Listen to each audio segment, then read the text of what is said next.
So, Yeah. so Hello. understanding God's sovereignty, do we have free will? Part 8 நம்ம start பண்ணுறோம். போன வாரத்தை குறித்த ஒரு சின்ன ஒரு ரீகேப் பண்ணிடலாம். போன வாரத்தில் வந்து நம்ம வந்து கான்ஷியன்ஸ் வந்து அது வீக்காக இருக்கும், அது வந்து ஈவில் பேடுன்றதை பற்றி பார்த்தோம். கான்ஷியன்ஸ் கேன் பி டிஃபைல்டு, அதை வந்து அசுசிக்கப்படும். ஏன்னா டிஃபைல்டுனாக்கா என்ன சொல்கிறது, அசுத்தமாகப்படும் அப்படின்னு பார்த்தோம். சரிங்களா?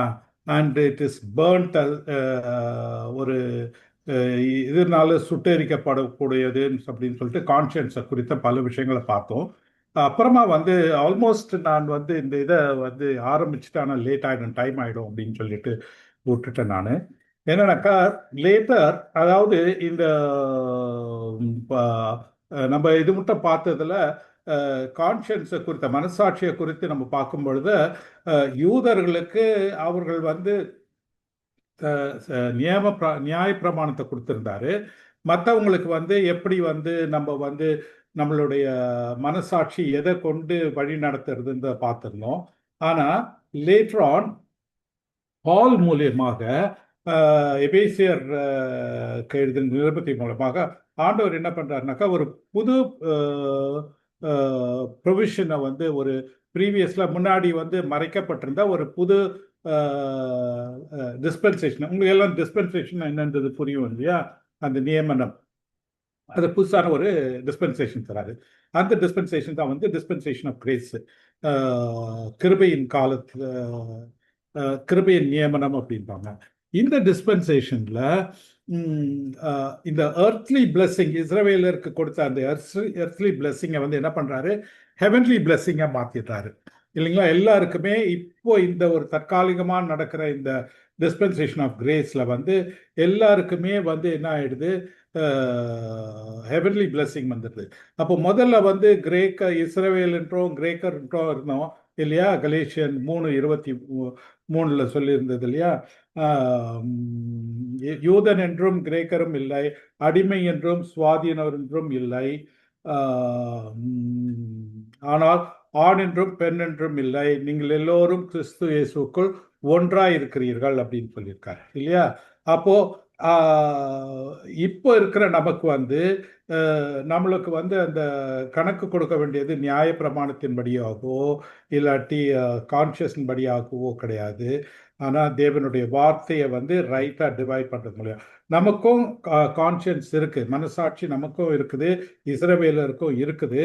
நாம் வந்து இப்போ வந்து தேவன் கொடுத்துருக்கிற இந்த டிஸ்பென்சேஷன் ஆஃப் கிரேஸ் மூலியமாக என்ன வசனங்கள் எப்படி என்ன இருக்குதுன்றத வேதத்திலேருந்து ரைட்லி டிவைட் வந்து சரியாக பகிர்ந்து அறிய வேண்டியதுன்னு இருக்கு.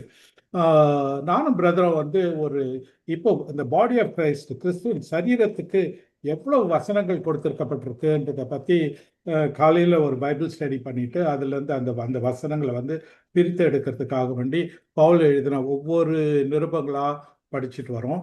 இதில் வந்து தெஸ்லோனிக்கர் 1 தெஸ்லோனிக்கர் 2 தெஸ்லோனிக்கர் முடிச்சிட்டோம், கலேஷியன்ஸ் முடிச்சிட்டோம், ரோமன்ஸ் முடிச்சிட்டோம். ஒவ்வொரு வசனம் பை வசனமாக முடிச்சுட்டு இப்போ வந்து கொரிந்தியரில் 3 சாப்டர் முடிச்சுட்டு 4வது சாப்டர் மட்டும் வந்திருக்கும்.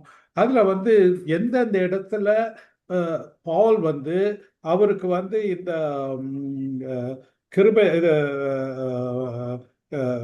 பாடி ஆஃப் கிரைஸ்ட், கிறிஸ்துவனுடைய சரீரத்தை குறித்த வெளிப்பாடுதல் வந்து அவருக்கு தெளிவா எபேசியர் 3 வந்து வருது. 3 தான் அவர் வந்து சொல்றாரு. 3வது அதிகாரத்துல 3வது வசனத்துல இதை குறித்த அநேக வசனங்களை நான் எழுதியிருந்தார் இல்லைங்களா? அந்த வசனங்கள்லாம் எதை குறித்து இருக்குது, எந்தெந்த இடத்துல இருக்குதுன்றதை குறித்து வாசிக்கும் பொழுது, அந்த காரியங்களை படிக்கும் பொழுது நமக்கு வந்து இன்றைக்கு நம்மளுடைய மனசாட்சி எதன்படி வழி நடக்கப்படுதுன்றதை பற்றி இது பண்ணுறோம். நாம் செய்ய வேண்டியது என்னன்றதை பற்றியும் வந்து ஓரளவுக்கு அதை வந்து ஒரு ஆழமாக நம்ம படிச்சுட்டு வரோம். நாங்கள் 2 பேரும் நம்ம படிச்சுட்டு வரோம். பிற்காலத்தில் வேணால் as a body of Christ, கிறிஸ்துவின் சரீரமாக நம்ம என்ன செய்யணும், நம்ம என்ன நமக்கு கொடுக்கப்பட்டிருக்குது, என்ன இருக்குதுன்றதை பற்றியும் ஒரு விளக்கமாக படிக்கலாம். இப்போ வந்து இந்த மனசாட்சின்றத அடுத்துட்டு அடுத்த டாபிக்கா what is the purpose of evil and சஃபரிங்ன்றதை பற்றி பார்க்கலாம். அதாவது தீமையோ நமக்கு வர கஷ்டத்துக்கோ, கஷ்டங்கள் சஃபரிங்னாக்கா துக்கங்கள், இதுக்கு எதுக்காக வேண்டி தேவன் இதெல்லாம் நம்மளுடைய வாழ்க்கையில அனுமதிக்கிறாரு, நம்முடைய வாழ்க்கையில இதெல்லாம் எதனால வருது அப்படின்றத பத்தி பார்ப்போம். முதலாவதாக எக்லியாஸ்டஸ்ல 1:13 கார்த்திகேயன் அந்த வசனத்தை வாசிக்கிறீங்களா? 1:13 நான் போட்டிருக்கேன் பாருங்க.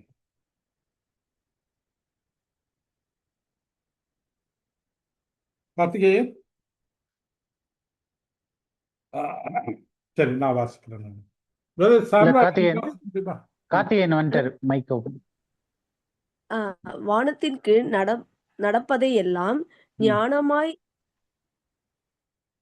விசாரித்து ஆராய்ச்சி செய்கிறதற்கு என் மனதை பிரயோகனம் பண்ணினேன். மனுபுத்திரர் இந்த கடுந்தொல்லையில் அடிபடும்படிக்கு தேவன் அதை அவர்களுக்கு நியமித்திருக்கிறார். Praise the Lord sir. Praise the Lord. Okay. See, மனுபுத்திரர் இந்த கடும் தொல்லையில் அடிபடும்படிக்கு தேவன் அதை அவர்களுக்கு நியமித்திருக்கிறார். ஓகே, எந்த கடும் தொல்லைகளுக்கு? நாம் வானத்தின் கீழே நடப்பதை எல்லாம் ஞானமாய் விசாரித்து ஆராய்ந்து செய்வதற்கு என் மனதை பிரயோகப்படுத்தினேன். அப்போ இன்றைக்கு நமக்கு நடக்கிற காரியங்கள் ஒரு எதேச்சையாக ஒரு ரேண்டமாக நடக்கிறது இல்லை. எல்லாமே கேர்ஃபுல்லா தேவனால டிசைன் பண்ணி ஒரு மாதிரி ஆராய்ந்து அறிந்து process in which God used both good and evil to bring us to the humility and dependence on Him. அதை தேவன் என்ன பண்றாரு? இது எல்லாத்தையும் கேர்ஃபுல்லா டிசைன் பண்ணியிருக்காரு. அதனுடைய நோக்கம் என்னன்னா, நம்ம தாழ்த்தி அவரை சார்ந்து இருக்கிறதுக்காக வேண்டி என்ன பண்றாரு? பல காரியங்களை அவர் நியமப்படுத்தி இருக்கிறார் அப்படின்னு வாசிக்கிறோம் இல்லைங்களா? ஓகே, இங்கிலீஷ்ல and I gave my heart to seek and search out by wisdom concerning all things that are done under heaven. This sore travail hath God given to the sons of man to be exercised therein அப்படின்னு வாசிக்கிறோம் நம்ம. சரிங்களா? அப்போ இந்த காரியங்கள் எல்லாமே தேவனால் கொடுக்கப்படுறது. அது ஏதோ எதேச்சையாக நடக்கிறது இல்லை. ஏதோ ரேண்டம்னாக்கா என்ன சொல்றது? ஒரு ஒரு ஆர்டர்லியா இல்லாம சாம்சாட்டு நடக்கிற மாதிரி அந்த மாதிரி இல்லை. எல்லாமே தேவனால ஒரு டிசைன் பண்ணி அதை ப்ராசஸ் பண்ணி கொடுக்குறாரு. அதனுடைய அல்டிமேட் நோக்கம் என்னன்னாக்கா, நாம அவரை சார்ந்து இருக்கிறதுக்கும் அவர்கிட்ட கீழ்ப்படிந்து இருக்கிறதுக்கும். இந்த இந்த ஈவல் இருக்கு இல்லைங்களா, இந்த தீமை. இந்த தீமை ஃபைனல் கோல் கிடையாது, முடிவு இந்த தீமை கிடையாது. It is a tool God uses to prepare us for the good He will bring in the future. நன்மை நமக்கு செய்யறதுக்காக வேண்டி நம்மளை ஆண்டவர் என்ன பண்றார்? ஆயத்தப்படுறார். வருங்காலத்துல நன்மை செய்யறதுக்காக வேண்டி இந்த சில ஒரு காரியங்கள் மூலியமா, கஷ்டங்கள் மூலியமா நம்மளை வழி நடத்தும் பொழுது நாம எப்பொழுதுமே நீங்க கவனிச்சிருக்கீங்களா, நம்ம ப்ராப்ளத்துல இருக்கும்போது தான் ஆண்டவரை தேடுவோம். எல்லாமே நல்லபடியா நடந்ததுன்னு வச்சுங்களேன், ஆண்டவரை மறந்துடுறோம் இல்லையா? மறந்துடுறோமா?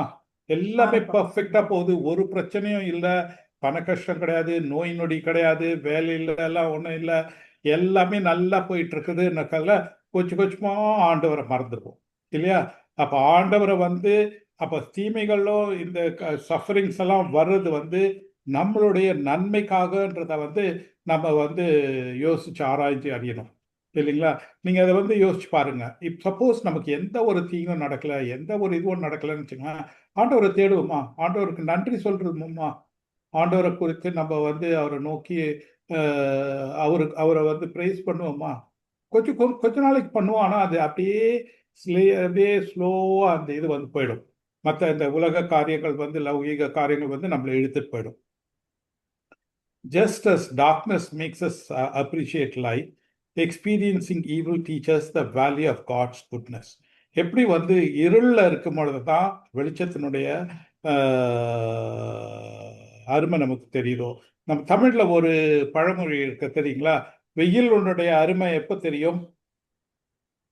நிழலுடைய நிழலுடைய அருமை வெயில்ல தெரியும். சாரி, நிழலினுடைய அருமை வெயில்ல இருக்கும்போது தான் தெரியும் இல்லையா? வெயிலினுடைய கொடுமை வந்து நிழல்ல இருக்கும்போது நமக்கு தெரியும் இல்லையா? அதே மாதிரி நமக்கு வந்து பலவிதமான துக்கங்கள் வரும்போது அந்த துக்கங்கள் மூலியமாக தேவனுடைய நன்மை, அவருடைய கிருபை, அவருடைய இரக்கம், அவருடைய தயாள குணம் என்னன்றதை நம்மளால புரிஞ்சிக்க முடியுது. சரிங்களா? யோபினுடைய ஸ்டோரி வந்து ஒரு அருமையான ஸ்டோரி. அதில் வந்து நமக்கு நிறைய கொஸ்டின் இருக்கும். ஏன் யோபு வந்து இவ்வளவு சஃபர் பண்ணாரு, இதனுடைய காரியங்கள் என்ன அப்படின்னு சொல்லிட்டு. யோபுக்கு நடந்த அந்த துக்கங்கள், அந்த பிரச்சனைகள் எல்லாம் ஒரு ரேண்டமா வந்ததா? யாராவது சொல்ல முடியுமா? அவருக்கு அப்படியே வந்தது வந்து ஒரு எதேச்சையாக வந்ததா? No. Or இல்ல sir. was it not simply allowed, and it was not simply allowed by God? அதாவது தேவன் ஜஸ்ட் எல்லாத்தையும் சரி ஓகே, நீ போயிட்டு இது எல்லாத்தையும் நீ பிசாசு நீ போயிட்டு இதெல்லாம் அவருக்கு கொடுன்னு சொல்லிட்டு தேவன் அனுமதித்தாரா? இல்லை இல்லைங்களா? God initiated Job's trials by pointing him out to Satan and setting the limits of what Satan could do. அப்போ இந்த இதெல்லாத்தையும் சத்ருவுக்கு, பிசாசுக்கு தேவன் இதெல்லாத்தையும் கொடுத்தாலும், இந்த அனுமதி கொடுத்தாலும் அது ஒரு லிமிட்டோட தான் இருந்தது. தேவனுடைய அந்த திட்டத்தை மீறி, அவருடைய உத்தரவை மீறி சத்ருவால, பிசாசால ஒண்ணுமே செய்ய முடியல. எல்லாத்துக்குமே ஒரு லிமிட் இருந்தது. ஏன்னா God is in absolute control of the situation. தேவன் வந்து முழுவதுமாக இந்த நடக்கின்ற காரியங்கள் குறித்த ஒரு கண்ட்ரோலுக்கு என்ன சொல்றது, ஒரு கண்ட்ரோலுக்கு என்ன சொல்றது brother? He is in absolute control அப்படின்னு முதல் ஆளுகை, அவருடைய தீர்மானம், அவருடைய வழி நடத்துதல் உட்பட்டு தான் இதெல்லாமே நடந்தது. அந்த வழி நடத்துதலுக்கும் ஆளுகைக்கும் மீறி சேட்டனால ஏதாவது ஒரு காரியத்தை கூட செய்ய முடியுதா? முடியல. ஒவ்வொரு தடவையும் பிசாசு போயிட்டு அவர்கிட்ட பர்மிஷன் வாங்க வேண்டியிருக்கு. யோபு தன்னுடைய சொத்துக்களை இழந்தாரு, தன்னுடைய குழந்தைகளை இழந்தாரு, தன்னுடைய ஹெல்த்து சுகத்தை இழந்தாரு. ஆனாலும் அவர் வந்து தேவன் கொடுத்தார், தேவன் எல்லாத்தையும் எடுத்துக்கொண்டாருன்றதை வந்து அவர் வந்து ரியலைஸ் பண்ணார். அவர் ரியலைஸ் பண்ணிட்டு அப்போ அவர் வந்து ஒன்றும் குறை சொல்லலை. எல்லாம் கர்த்தர் கொடுத்தார், கர்த்தர் எடுத்துக்கொண்டாருன்னு சொல்லிட்டு இது பண்ணாரு. அப்போ அவருக்கு வந்து எவ்வளவு தேவனை குறித்த ஒரு புரிதல் இருந்திருக்கும்.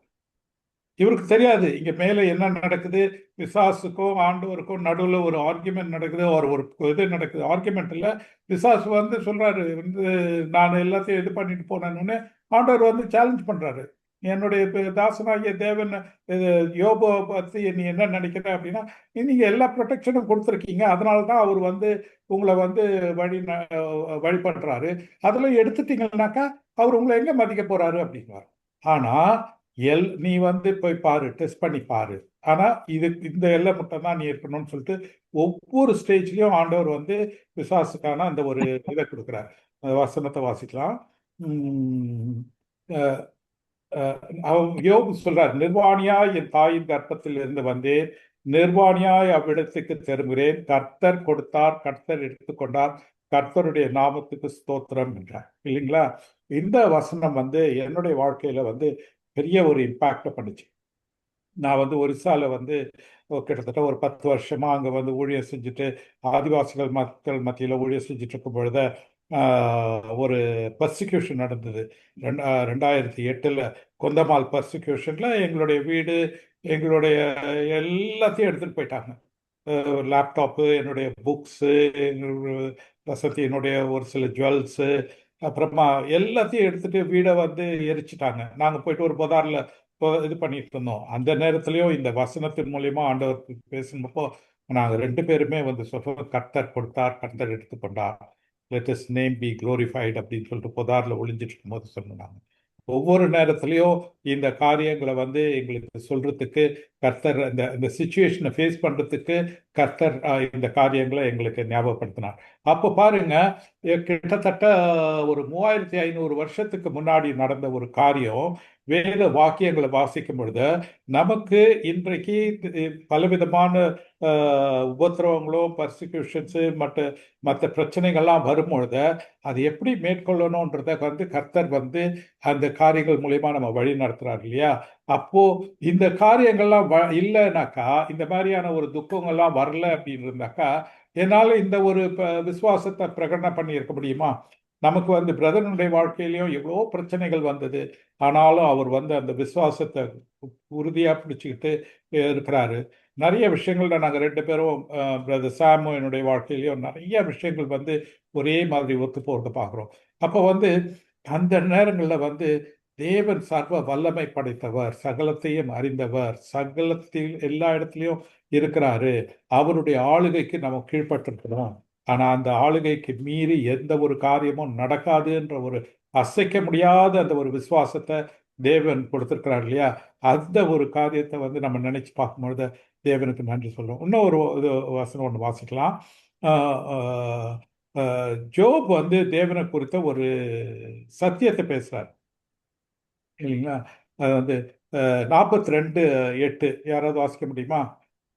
ஆதலால் நீங்கள் 7 காளைகளையும் 7 ஆட்டுக்கடாக்களையும் தெரிந்து கொண்டு என் தாசனாகிய யோபினிடத்தில் போய் உங்களுக்காக சர்வாங்க தகன பலிகளை இடுங்கள். என் தாசனாகிய யோபும் உங்களுக்காக வேண்டுதல் செய்வான். நான் அவன் முகத்தை பார்த்து உங்களை உங்கள் புத்தியினத்துக்கு தக்கதாக நடத்தாதிருப்பேன். என் தாசனாகிய யோபு பேசினது போல் நீங்கள் என்னை குறித்து நிதானமாய் பேசவில்லை என்றார். இந்த இடத்துல என்ன சொல்றாரு அப்படின்னாக்கா, சாசு ஒரு இன்ஸ்ட்ருமெண்ட், ஒரு கருவிதான் இல்லைங்களா. யோபனுடைய காரியங்கள்ல ஒரு கருவிதான். யோபு எந்த ஒரு நேரத்திலையும், இது ஆல்மோஸ்ட் 42ல கடைசி கிட்ட வந்துடுது. நான் 1வது வசனத்தில் நம்ம வாசித்தோம். இது யோபனுடைய 40 ஆல்மோஸ்ட் கடைசி சாப்டர் கிட்ட வந்துட்டோம் நம்ம இல்லைங்களா. அப்போ அந்த இடத்துல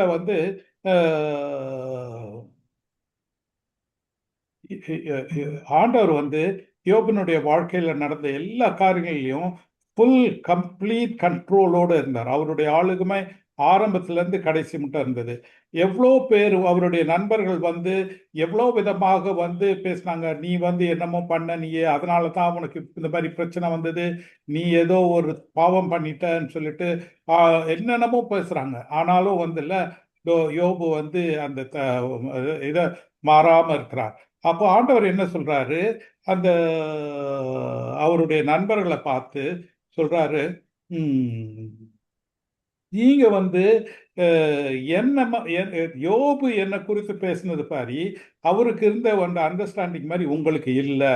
அதனால நான் என்ன பண்ணுங்க, நீங்க இந்த சர்வாங்க தகன பலிகள் இட்டு என் தாசனாகிய யோபு உங்களுக்கு வேண்டுதல், நீங்க இந்த தகன பலிகள் இடுங்க. அப்போ யோபு உங்களுக்காக வேண்டி என்னிடத்துல மன்றாடுவான். அப்போ நீங்க மன்றாடும் பொழுது உங்களை நான் நான் மன்னிச்சு உங்களை ஆசீர்வதிப்பேன் அப்படிங்கிறாரு. என் தாசனாகிய யோபு பேசினது போல நீங்கள் என்னை குறித்து நிதானமாய் பேசவில்லை என்றார் இல்லைங்களா. அவங்க அந்த நிதானமா பேசல, ஆனா யோபு பேசினா அதுக்கு நீங்க என்ன பண்ணுங்க, எனக்கு ஒரு பலி கொடுங்க. அப்போ நான் என்ன பண்ணுவேன், உங்களை நான் மன்னிப்பேன் அப்படிங்கிறார். அப்ப யோபுக்கும் தனக்கு விரோதமாக பேசின இவங்களுக்காக வேண்டியும் ப்ரேயர் பண்ற மாதிரி வைக்கிறார் இல்லையா. அப்ப அந்த இடத்தை யோசிச்சு பார்க்கும் பொழுது இந்த அவருடைய நண்பர்கள் தேவனுடைய காரியத்தை புரிந்து கொள்ளாம பலவிதமான குற்றங்கள் சொன்னாலும் யோபு கொஞ்சம் கூட மாறாம என்ன பண்றாரு, ஆண்டவரை குறித்த ஒரு நல்ல ஒரு நம்பிக்கையோட இருக்கார், உண்மையான சத்தியத்தோட இருக்கிறார். அப்போ அவர் சொல்றாரு, நீ அவர்களுக்காக வேண்டி மன்றாடு, அப்போ அவர்களை நான் ஆசீர்வதிப்பேன் அப்படிங்கிறார். அப்போ இதுல இருந்து என்ன பார்க்கணும் நம்மனாக்கா, இந்த சிச்சுவேஷன் ஃபுல்லாவே தேவன் தன்னுடைய அந்த எந்த ஒரு நேரத்திலையும் தேவனுடைய ஆளுகைக்கு மீறி எந்த ஒரு சிச்சுவேஷனும் போலன்றதை பார்க்கிறோம். God is in full control of every situationன்றத இதன் மூலமா நம்ம பார்க்கிறோம். சரிங்களா? Okay. Satan's kingdom and the role. Bible says Satan is a is the god of the world அப்படின்னு பார்க்குறோம். இந்த பிரபஞ்சத்தின் தேவன் வந்து யாரு? சேட்டன் அப்படின்னு பார்க்குறோம்.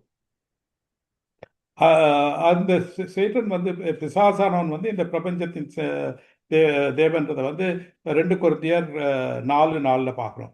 தேவனுடைய சாயலா இருக்கிற கிறிஸ்துவின் மகிமையான சுவிசேஷத்தின் ஒளி அவிவிசுவாசிகளாகிய அவர்களுக்கு பிரகாசிக்காதபடியே இப்பிரபஞ்சத்தின் தேவன் அவர்களுடைய மனதை குருடாயிருக்கிறான்னு பார்க்கிறோம்.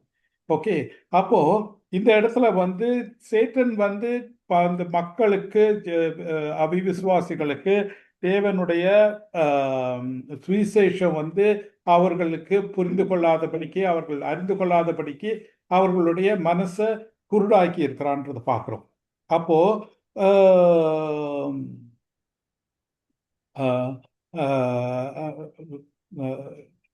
authority over all the kingdom of the earth, authority.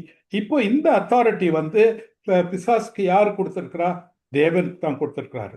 அவருக்கு வந்து அந்த கொடுத்திருக்கிற அந்த அத்தாரிட்டி எவ்வளவு உண்மைன்றதை பார்க்கும்பொழுது அவன் போயிட்டு ஆண்டவர்கிட்டே போயிட்டு இந்த உலகத்துல இருக்கிற எல்லா கிங்டமும் எல்லாத்தையும் வந்து எனக்கு கொடுக்கப்பட்டிருக்குதுன்னு சொல்லிட்டு இதை எல்லாவற்றையும் நான் உனக்கு கொடுக்குறேன் அப்படின்னு சொல்லிட்டு ஆண்டவராகிய இயேசு கிறிஸ்து கிட்ட சொல்றான். அப்ப அதுக்கு என்ன சொல்றான்? நீ என்னை வணங்குனீனாக்கா நான் உனக்கு இந்த அத்தாரிட்டி எல்லாமே உனக்கு நான் கொடுக்குறேன் அப்படிங்கிறான். இது வந்து ஒரு உண்மையா இல்ல பொய்யான அத்தாரிட்டியா நம்ம பார்க்கும் பொழுது இது உண்மையான அத்தாரிட்டி தான் இது. ஏன்னாக்கா ஒரு பொய்யான ஒரு ஆண்டவரை வந்து போய் டெம்ப் பண்ணும் போது ஒரு பொய்யான ஒரு காரியத்தை வந்து சொல்லி டெம்ப் பண்ண முடியாது. அப்போ அந்த அத்தாரிட்டி வந்து யாரால அவனுக்கு கொடுக்கப்பட்டிருக்குன்னு பார்க்கும்பொழுது தேவனாலும் கொடுக்கப்பட்டிருக்குது என்று பார்க்கிறோம். மத்தேயு 4:8 வந்து மறுபடியும் பிசாசு அவரை மிகுந்த உயரமான மலையின் மேல் கொண்டு போய் உலகத்தின் சகல ராஜ்யங்களும் அவைகளின் மகிமையிலும் அவருக்கு காண்பித்து நீ சாஷ்டமாக விழுந்து என்னை பணிந்து கொண்டால் இவைகள் எல்லாம் உனக்கு தருவேன் என்று சொல்றான். ஆக்சுவலா என்ன சொல்றான் அப்படின்னாக்கா, நீ போய் கஷ்டப்பட்டு சிலுவையில் அரைச்சு பாடுபட்டு நீ இந்த மாதிரி எல்லாம் பண்ண வேண்டாம், என்ன ஒரே ஒரு தடவை வணங்கு, நான் அப்போ உனக்கு இந்த இது எல்லாத்தையும் நான் கொடுக்குறேன் அப்படிங்கிறான். இந்த அத்தாரிட்டி வந்து உண்மையான ஒரு அத்தாரிட்டி. அந்த அத்தாரிட்டியும் தேவன் வந்து பிசாசுக்கு கொடுத்திருக்கிறார் இல்லைங்களா? இந்த ஒரு பவரும் வந்து தேவன் கொடுத்திருக்க பிசாசுக்கு கொடுக்கிற அந்த பவரும் வந்து அதுவும் வந்து தேவனுடைய ஒரு அனாதி தீர்மானத்துல இருக்குது.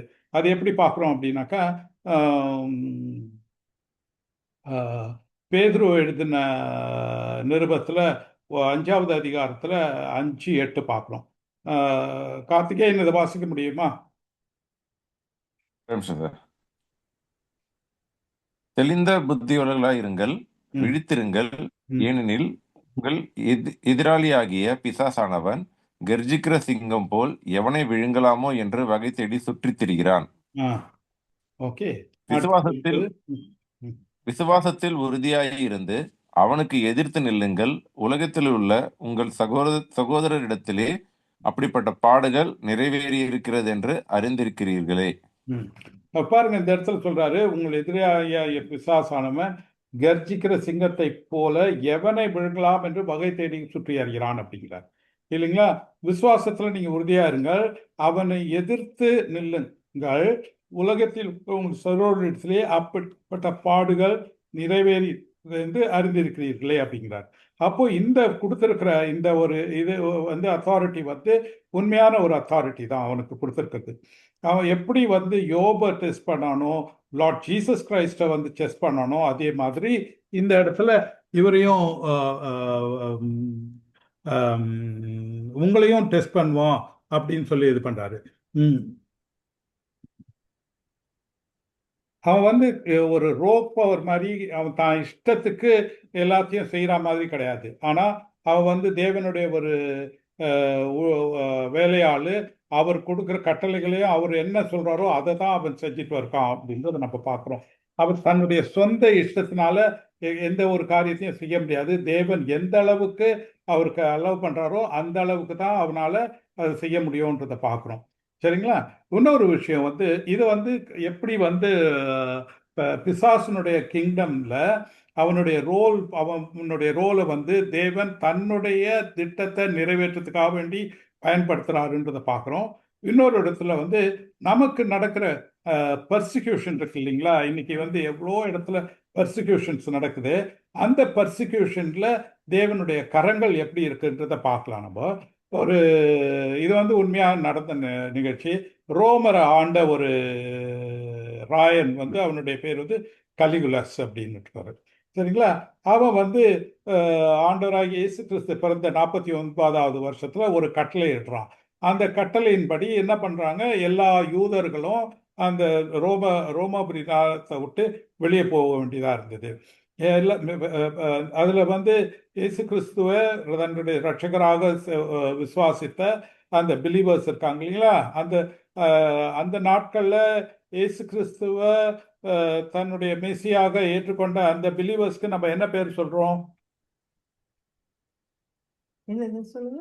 இயேசு கிறிஸ்துவை தன்னுடைய சொந்த ரட்சகராக மெசியாகவாக ஏற்றுக்கொண்ட யூத விசுவாசிகளுக்கு நம்ம என்ன பேர் சொல்றோம்? யாராவது சொல்ல முடியுமா? Little flock. Little flock. Little flock. Okay, சிறுமந்தை அப்படின்னு சொல்லிட்டு. அப்போ ஞாபகம் இருக்குங்களா? ஐ மீன் ஜெஸ்ஸி, யார் சொன்ன லிட்டில் ஃப்ளாக்? தம்பி Karthikeyan. Karthikeyan. Okay, little flag எங்க சொல்லியிருக்கிறாரு, எங்க அந்த வார்த்தையை யூஸ் பண்ணியிருக்காருன்னு தெரியுமா கார்த்திகேயன்? சிறுமந்தையே பயப்படாதே அப்படின்னுட்டுன்னு லூக்கா 12:32 இல்லையா? சிறுமந்தையே பயப்படாதே, பிதா தேவனுடைய ராஜ்யத்தை கொடுக்க மனதா இருக்கிறார் அப்படின்னு சொல்றாரு இல்லையா? அந்த இடத்துல வந்து அந்த லிட்டில் ஃப்ளாக் சர்ச் இருக்கு இல்லையா? அந்த இடத்துல வந்து விசுவாசிக்கிற யூதர்களும் விசுவாசிக்கிற புறஜாதிகளும் இருக்காங்க இல்லையா? அந்த புறஜாதிகள் வந்து யாரு அப்படின்னாக்கா அந்த இஸ்ரவேலினுடைய 10 ட்ரைப்ஸ் இருக்காங்க இல்லையா? 10 ட்ரைப்ஸ், 10 கோத்திரங்கள், அவர்களும் அந்த இடத்துல இருக்காங்க. அவங்க எல்லாம் விசுவாசிக்கிறவங்க இருக்காங்க. அப்ப என்ன வந்து இந்த அப்புறம் இந்த ஜென்டைல் விசுவாசிகளும் இருக்காங்க. ஜென்டைல்னாக்கா புறஜாதி விசுவாசிகளும் இருக்காங்க. அப்ப இந்த கலிகுலஸ் வந்து அந்த ஒரு போட்ட கட்டளையின்படி யூதர்கள்லாம் என்ன ஆகுறாங்க, வெளியில போறாங்க. அந்த இடத்துல ஒரு பெரிய பெர்சிக்யூஷன் நடக்குது. அப்போ வெளியில போன அந்த விசுவாசிக்கின்ற யூதர்களும் வந்து என்ன பண்றாங்க, இயேசு கிறிஸ்துவனுடைய நற்செய்திய மற்ற தேசத்துக்கு எல்லாத்துக்கும் எடுத்து போறாங்க. அந்த ரோமனுடைய சாம்ராஜ்யத்துல இருந்த இடங்கள்ல வந்து கொருத்து, எபேசியஸ், ஆன்டியோக்குன்ற அந்த மாதிரி இடத்துல வந்து இவங்க ரோமாபுரியை விட்டு வெளியில போய் இந்த இடத்துல எல்லாம் பரப்புறாங்க. அவங்க எங்கெல்லாம் போறாங்களோ அங்கெல்லாம் போய் பரப்புறாங்க. அப்போ இந்த ராஜா வந்து பர்சிக்யூஷன் பண்ணதுனால என்ன ஆகுது, இவங்க அந்த இடத்துல ரோமாபுரியிலே இருந்த விசுவாசிகள் வந்து ரோமாபுரியை விட்டு மற்ற புறஜாதிகளுடைய தேசத்துக்கெல்லாம் போய் அந்த தேவனுடைய வார்த்தையை பரப்புறாங்க. சரிங்களா? அடுத்தது என்ன ஆகுது? ஐயோ, ஓகே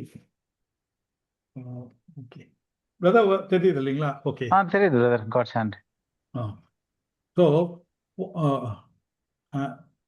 அப்போ இந்த ஒரு உபத்திரவத்தின் மூலமாக, பர்சிக்யூஷன் மூலமாக என்ன ஆகுது, கிறிஸ்துவனுடைய நற்செய்தி வந்து எல்லா இடத்துலையும் பயங்கரமா பரவ ஆரம்பிக்குது. It spreads wider and pastor. ரொம்ப சீக்கிரமாவே இது பரவுது. Then they were scattered abroad and went everywhere preaching the word of God ன்னு சொல்லிட்டு இந்த இது வந்து எங்க நடக்குது அப்படின்னாக்கா, இந்த இடம் வந்து இது வந்து ஆக்சுவலா இந்த இடத்துல வராது. இது ஆக்ட்ஸ் 8ல வந்து வாசிக்கிறோம் இல்லையா? ஆக்ட்ஸ் 8:4 ஸ்டீஃபனுடைய பர்சிக்யூஷன் டைம்லையும் என்ன ஆகுது, அவங்கெல்லாம் மற்ற இடத்துக்கெல்லாம் போய் தேவனுடைய வார்த்தை வந்து பல இடங்கள்ல வந்து பரவுது. சரிங்களா? இந்த நான் கோட் பண்ணியிருக்க வசனம் வந்து இந்த ரோமர்ல நடந்த வசனம் கிடையாது. It's a misquoting. But still அந்த பர்சிக்யூஷன்னால வந்து என்ன ஆகுது, அவங்க அந்த இடத்த விட்டு ஜெருசலேமை விட்டு வெளியில போகும்போது பல இடங்கள்ல இந்த தேவனுடைய வார்த்தை வந்து பல இடங்கள்ல பரவுதுன்னு பார்க்குறோம். இந்த மாதிரி இவங்க வந்து பல இடங்கள்ல வந்து பரவுறதுனால பல இடங்கள்ல வந்து ஜென்டைல்ஸ், இது புறஜாதிகள் வந்து மெனி நான் ஜூஸ், அவங்க வந்து புறஜாதிகளும் வந்து என்ன ஆகுறாங்க, இந்த சுவிசேஷத்தை கேட்டு விசுவாசிக்கிறாங்க. இதனால வந்து என்ன ஆகுது, சர்ச்சில் வந்து அந்த ஒரு ஜென்டைல்ஸினுடைய லீடர்ஷிப் இருக்கு இல்லைங்களா, அவர்களுடைய சபையில் இருக்கிற எல்டர்ஸ்க்கு என்ன சொல்றது, மூப்பர்கள் வந்து உருவாகுறாங்க. சரிங்களா. எங்க ரோமாபுரியிலையும் வந்து இந்த இருக்கிற லோக்கல் சர்ச்சில் இருக்கிற புறஜாதிகள் இருக்காங்க இல்லையா, நான் ஜூஸ், அந்த கான்வெர்ட்ஸ் வந்து வளர்றதன் மூலியமாக அந்த நான் ஜென்டைல் ஐ மீன் நான் Jewish converts and gentile leadership வந்து அந்த இடத்துல மூப்பர்கள் வந்து அந்த இடத்துல உருவாகுறாங்க. சரிங்களா. அப்போ வந்து Jews return to Rome after Caligula's death. அது 54 வந்து அந்த கேலிகுலா வந்து மறுத்து போயிடுறாரு. அப்போ என்ன அவங்க மற்ற யூத விசுவாசிகள் வந்து ரோமுக்குள்ள திருப்பி வராரு. சரிங்களா. இந்த பர்சிக்யூஷனால இவங்க பல இடத்துக்கு போனாங்க. பல இடத்துக்கு போகும்போது அங்கேயும் வந்து புறஜாதியார்கள் வந்து விசுவாசத்துக்கு உள்ள வந்தாங்க.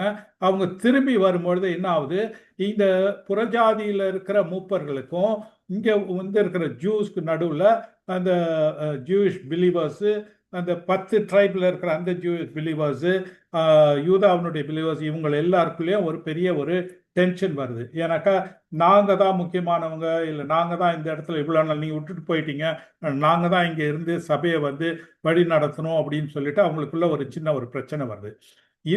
இந்த கான்டெக்ட்ல தான், இந்த மாதிரியா இருக்க சுச்சுவேஷனில் தான் பால் என்ன பண்றாரு, ரோமர்களுக்கு வந்து ஒரு நிருபத்தை எழுதுறாரு. அப்போ அந்த கடிதத்தின் மூலியமா, நிருபத்தின் மூலியமா இவங்க 2 பேருக்குள்ள ஒரு யூனிட்டியை கொண்டு வராரு. அப்போ இந்த கலிகுலா வந்து சர்ச்சை வந்து பர்சிக்யூஷன் பண்றதுக்கு தேவனுடைய வழி நடத்த இருந்ததுனால ஏன்னாவது யூதர்கள் வந்து பல இடங்களுக்கு போனாங்க. போய் வந்து பிரஜாதியர்களுக்கு ஆண்டவரை குறித்த சுவிசேஷத்தை கூறுவதன் மூலமாக அந்த இடத்துல சபையும் உண்டாச்சு. ரோம்ல இருக்கிற புறஜாதிகள் இருந்தவங்க, அந்த மூப்பர்கள் வந்து ஒரு விசுவாசத்துல வளர்ந்து அவங்களும் வந்து ஒரு நல்ல ஒரு லீடர்ஷிப் குவாலிட்டியை டெவலப் பண்ணாங்க. அவங்க வந்து இப்போ இந்த சபையை வந்து நல்லா உருவாக்குனாங்க. அவங்க திருப்பி வரும்பொழுது அவர்களுக்கு மூலியமா இருந்த அந்த ஒரு சின்ன ஒரு பகை இருக்கு இல்லையா, ஒரு டென்ஷன் இருந்தது இல்லையா, அது மூலியமாக பவுல் வந்து அவர்களுக்கு ஒரு கடிதம் எழுதுனதுனால அந்த கடிதத்தின் மூலியமாக அவங்க 2 பேருக்குள்ளேயும் ஒரு சமாதானம் வந்தது. இந்த காரியம் 2000 வருஷத்துக்கு முன்னாடி நடந்திருந்தாலும் இன்றைக்கும் அந்த ரோமர்னுடைய எழுதின நிருபம் வந்து வேதத்தில் இருக்கிறதுனால, தேவனுடைய வாக்கியமா இருக்கிறதுனால இது வந்து நமக்கு இன்னைக்கு பயன்படுத்தி பாருங்க. அப்ப அந்த கலிகுலான்ற ஒரு மனுஷன், ஒரு ரோம ராயர் வந்து ஒரு பர்சிக்யூஷன் ஏற்படுத்துறதுனால இன்றைக்கு வந்து இந்த அளவுக்கு வந்து தேவன் அந்த காரியங்களை உபயோகப்படுத்துறாரு. அப்போ தேவன் வந்து கலிகுலாவை பர்சிக்யூஷன் பண்றதுக்கு அனுமதித்தாரா? இல்லவே இல்லை. அவர் இதெல்லாவற்றையும் என்ன பண்றாரு, வழி நடத்துறாரு. Orchestrated the events. எதனால இதெல்லாத்தையும் வழி நடத்துறாரு? அவருடைய காரியத்தை அவருடைய காரியத்தை வந்து என்ன பண்றதுக்கு, டு அக்கம்ப்ளிஷ், அவருடைய காரியத்தை நிறைவேற்றத்துக்காக வேண்டி இந்த காரியங்கள் எல்லாவற்றையும் அவர் வந்து வழி நடத்தி வராரு. அப்ப பார்க்கும்பொழுது காட்னுடைய சாவரினிட்டி, அவருடைய ஆர்கஸ்ட்ரேஷன், கண்ட்ரோலிங் த ஈவெண்ட்ஸ், அவருடைய நம்ம மனுஷ குலத்துல நடக்கிற எல்லா காரியங்களையும் அவர் எப்படி வழி நடத்தி தன்னுடைய ஒரு சித்தம் நிறைவேற்றத்துக்காக வேண்டி நடத்தி வராருன்றத ஒவ்வொரு இன்ஸ்டன்ஸ்லையும் படிக்கும் பொழுது ரொம்ப ஆச்சரியமா இருக்கு. இன்ஃபேக்ட் நீங்க எந்த ஒரு எபிசோடு பைபிள்ல எடுத்து படிச்சாலும் அதை வந்து நல்ல கூர்ந்து கவனிக்கும் பொழுது தேவனுடைய கரங்கள் அந்த இடத்துல இருக்கிறத பார்க்குறோம். தேவனுடைய சித்தம் அந்த இடத்துல நிறைவேறதையும் பார்க்குறோம். ரொம்ப ஒரு ஆச்சரியமா இருக்கும் அந்த இது. God's appoints a time for everything. தேவன் வந்து எல்லாத்துக்கும் ஒரு நேரத்தை நிர்ணயிக்கிறார். இதை வந்து புரிஞ்சுக்கணும்னாக்கா எக்லியாசிஸ் சாப்டர் 3 வந்து படிச்சோம்னு வச்சுங்களேன், புரியும். ரொம்ப எல்லாத்துக்கும் ஒரு நேரம் இருக்குது அப்படின்னுட்டு. அப்போ நம்ம கவலைப்படுறதுக்கும் ஒரு நேரம் இருக்கு, சந்தோஷப்படுறதுக்கும் ஒரு நேரம் இருக்கு, எல்லாத்துக்கும் ஒவ்வொரு நேரம் இருக்கு. அதை வந்து டெஃபினட்டா நீங்க அதை வந்து எக்லியாசிஸ் 3வது அதிகாரத்தை நின்று நிதானமா படிச்சிங்கன்னு வச்சுங்களேன், அதை வந்து அனுபவிச்சு படிச்சோம்னாக்கா நம்மளுடைய வாழ்க்கையில நடக்கிற எல்லா காரியங்களையும் எதனால நடக்குது, யாரால நடக்குது, என்றதை நம்ம புரிஞ்சுக்கலாம். சரிங்களா? இப்போ வந்து எக்லியாசிஸ் 3:1 3வது அதிகாரம் 1வது வசனம்.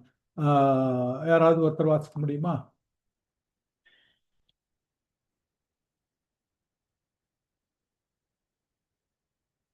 இதுல கொடுத்துருக்கீங்களா சார், இல்ல பைபிள்ல இருந்து வாசிக்கணுமா? இல்லை இல்லை, நான் கொடுக்கல தம்பி, இருங்க. இதில் நான் கொடுக்கல. இல்லை, கொடுத்துருக்கேன் வாசி. ஒவ்வொன்றிற்கும் ஆ ஒவ்வொரு காலம் உண்டு. ம் வானத்தின் கீழ் இருக்கிற ஒவ்வொரு காரியத்துக்கும் ஒவ்வொரு சமயம் உண்டு. ஓகே. ஒவ்வொன்றுக்கும் ஒவ்வொரு ஒரு காரியம் உண்டு இல்லையா? இந்த வசனம் வந்து ஒரு ஃபவுண்டேஷனல் வசனம். ஆண்டவனுடைய சவரனிட்டியை பற்றி புரிஞ்சிக்கும் பொழுது ஒரு ஃபவுண்டேஷனல் வசனம். எப்படின்னாக்கா, ஒவ்வொருத்துக்கும் ஒரு காலம் உண்டு, வானத்தில் கீழே இருக்கிற ஒவ்வொரு காரியத்துக்கும் ஒரு சமயம் உண்டு அப்படிங்க. Okay. It means every event, every decision, and every outcome in life has been given a precise time by God. நம்ம வாழ்க்கையில் நடக்கிற ஒவ்வொரு காரியமும், நம்ம எடுக்கிற ஒவ்வொரு டிசிஷனும், அதனால் வர அவுட்கம்மும், அது எல்லாத்துக்குமே நம்மளுடைய வாழ்க்கையில் நடக்கிற ஒவ்வொரு காரியத்துக்கும் தேவனால வந்து அப்பாயிண்ட் பண்ண ஒரு டைம் இருக்கு அப்படின்னு. இப்போ இதில் ஒரு கொஸ்டின் வருது. நாம் எடுக்கிற சரியான டிசிஷன் இருக்கு இல்லையா? நம்ம வாழ்க்கையில் நடக்கிற சரியான காரியம் ஓகே, நாம் எடுக்கிற சரியான டிசிஷன் ஓகே, அதனால் வர சரியான ஒரு அவுட்கம் இருக்குல்லையா, அதனுடைய வர ரிசல்ட்டு அது ஓகே. ஆனால் நாம் வந்து ஒரு தவறான நேரத்தில் ஒரு தவறான ஒரு டிசிஷன் எடுத்து அந்த தவறான டிசிஷன் மூலிமா வர அவுட்கம் இருக்கு இல்லையா, அதுவும் ஆண்டவரால் நிர்ணயிக்கப்பட்டதா? ஆமா. என்ன சொல்லுங்க, ரிப்பீட் பண்ணுங்க. ஆமா சொல்லிட்டாங்க. சொல்லுங்க, என்ன ஓகே. நம்மளுடைய வாழ்க்கையில நாம எடுக்கிற வந்து ஒரு கரெக்ட் சரியான நேரத்தில் நம்ம ஒரு ஒரு தீர்மானம் எடுக்கிறோம். அந்த தீர்மானம் சரியான தீர்மானம், அதனுடைய விளைவு வந்து சரியா இருக்குது. இது ஆண்டவரால் நடந்தது. நாம வந்து ஒரு தவறான இடத்துல ஒரு தவறான ஒரு தீர்மானம் எடுத்து அதனுடைய விளைவும் தவறா போச்சுன்னா அதுவும் ஆண்டவர் தான் அதுக்கு காரணமா? ஆமா, ஆண்டவர் காரணம். அவர்தான், ஆண்டவர் தான் காரணம். It's a sister, sovereign Lord. ஆனா நாம தவறு பண்ணிட்டு ஆண்டவர் தான் அதுக்கு காரணம்ட்டு எப்படி சொல்ல முடியும்? ஜெசி, நம்ம ஆளுமை பண்றது ஆண்டவராகிய இயேசு கிறிஸ்து. நம்மளை லீட் பண்றது கர்த்தர் தேவன். Okay Jessie, what do you think மா? Karthikeyan, all of you. ஆண்டவராகிய இயேசு கிறிஸ்து தான் லீட் பண்றாரு. அது என்ன நடந்தாலும் அவர் தான் பொறுப்பு. Okay okay. ஆண்டவர் தான் வந்து எல்லாத்தையும் இது பண்றாருன்னு பார்க்குறோம் இல்லையா? அப்போ தவறான நம்ம ஒரு முடிவு எடுத்தாலும் அதனுடைய விளைவு தவறாக வந்தாலும் அது வந்து ஆண்டவர் வந்து தன்னுடைய திட்டத்தை நிறைவேறத்துக்கு அதை யூஸ் பண்ணிப்பார் இல்லையா? நம்ம இப்போ நம்மளுடைய பிறப்புல இருந்து இறப்பு மட்டும், நம்மளுடைய சந்தோஷத்துலேருந்து துக்கம்ல இருந்து மட்டும், நம்மளுடைய நடக்கின்ற யுத்தங்கள்ல இருந்து சமாதானம் மட்டும் எல்லாமே ஃபிக்ஸ் பண்ணிட்டார். ஏன்னாக்கா அதுதான் 3:1 பார்க்குறோம்.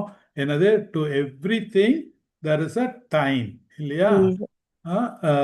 சீசன். ஒவ்வொன்றுக்கும் ஒவ்வொரு காலம். வானத்தின் கீழே ஒவ்வொரு காரியத்துக்கும் ஒவ்வொரு சமயம். சமயம் உண்டு. If this is true, then where does humans free will fits in? இப்ப இது உண்மை அப்படின்னாக்கா மனுஷனுடைய சுய சித்தம் எங்க ஃபிட் ஆகும்?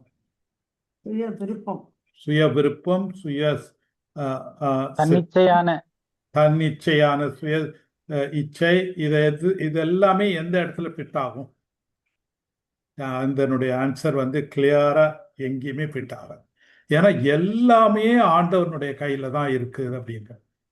பாருங்க, இந்த ஆண்டவனுடைய அந்த சவரனிட்டி ஆஃப் காடை வந்து நம்ம படிக்கும் பொழுது நல்லா இருக்குது. ஆனா வாழ்க்கையில அதை அப்ளை பண்ணும் போது நல்ல காரியங்கள்லாம் நடந்தா ஓகே, பட் கெட்ட காரியங்கள்லாம் நடக்கும் பொழுது அதை ஏற்றுக்கொள்றது வந்து ரொம்ப கஷ்டமா இருக்கு. நான் பெங்களூர் போய் இருக்கும் பொழுது ஜெஸ்ஸி ஒரு கேள்வி கேட்டாங்க, அப்படியே திணறிட்டேன். நான் ஒண்ணுமே பதில் சொல்ல முடியல.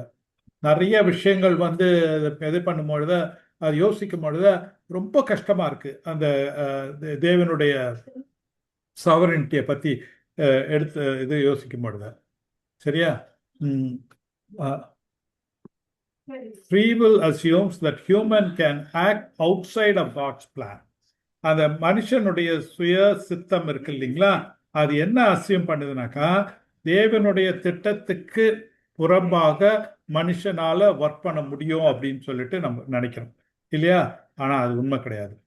The scripture teaches that God's plan covers everything without exception. தேவனுடைய வார்த்தை ரொம்ப தெளிவா சொல்லுது. தேவனுடைய திட்டம் வந்து எல்லா காரியங்களையும் அது வந்து வழி நடத்துது. என் கெட்டதோ நல்லதோ எல்லாத்தையும், அதுல எந்த ஒரு எக்ஸப்ஷனும் கிடையாது, எந்த ஒரு மாறுபாடும் கிடையாது அப்படின்றத தேவனுடைய வாசனை ரொம்ப தெளிவா சொல்லுது. God appoints a time for everything. Okay, இது ஏற்கனவே பார்த்தோம். எக்லியாஸ்டஸ் 8:8. ஓகே, 8:6 அது வாசிக்கலாம்.